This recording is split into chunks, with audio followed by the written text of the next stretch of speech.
Hey gang, welcome to another edition of Doc's Dumpster, where it's a review of the movie Robot Jox.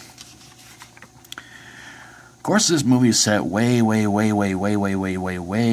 the future. Not sure how far away, but apparently about around the time this movie was made, it was done about 50 years in the future, where a nuclear holocaust completely just about wipes out Earth. War is forbidden, so if you want to settle any kind of problems you have, you jump into a couple of robots and you fight it out that way. Well, our main hero of the movie is named Achilles, and apparently he is undefeated, despite having a possible problem with one of his heels.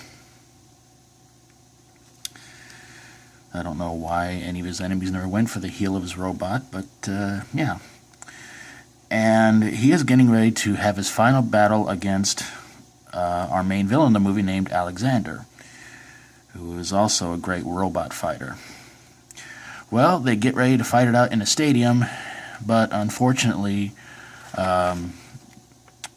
Achilles' robot winds up taking out some spectators, and he decides after that it's time to just quit altogether because that was supposed to be his last fight.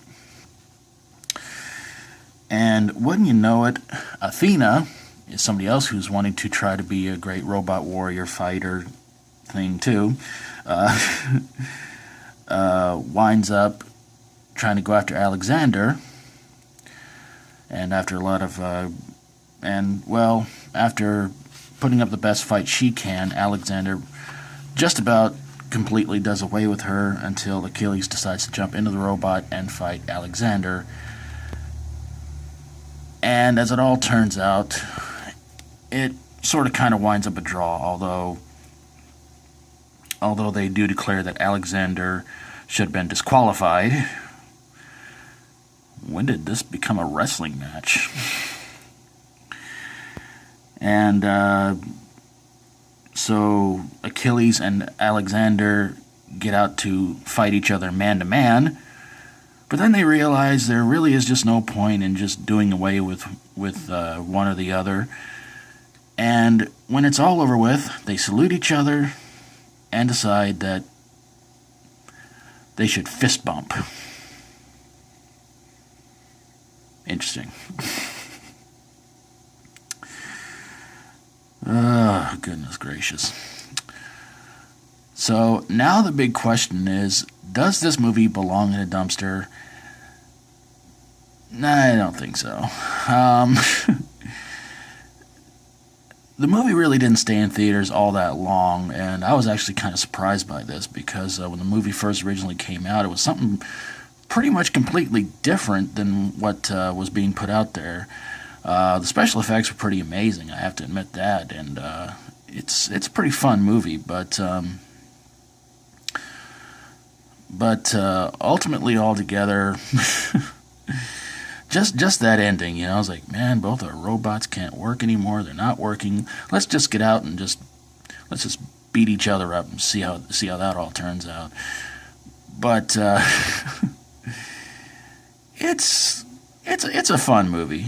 It's a lot of fun, and of course it inspired not inspired, but it had a somewhat sequel called Robot Wars, and some people actually think that the movie Pacific Rim was somewhat based on, and I guess you could say inspired by this movie. And when I first saw the trailer for Pacific Rim, all I thought was, oh man, they redid Robot Jox, but with a much bigger budget. But I wasn't really interested in Pacific Rim because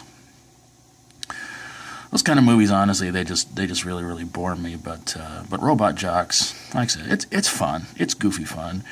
And if you get a chance to see it, I hope you guys do. And if you have seen it, I'd love to know what you think about it. I think this was brought to us by not Albert Band, but the other one, Richard, I think.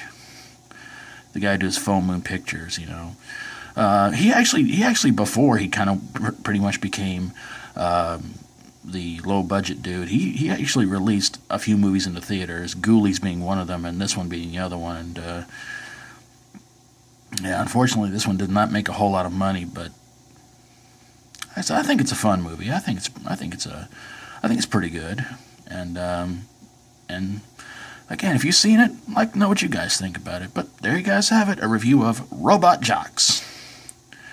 And coming soon, a review of the sequel or similar story, Robot Wars. I hope you guys check that one out too. And hey, if you like my videos, feel free to subscribe. If you got a movie that you think belongs in a dumpster, in which hopefully nobody's going to do any kind of battles in it against other dumpsters, send it my way and I'll get on it ASAP. Thank you guys so very, very much for watching, and until next time, as always, stay strong and rock on.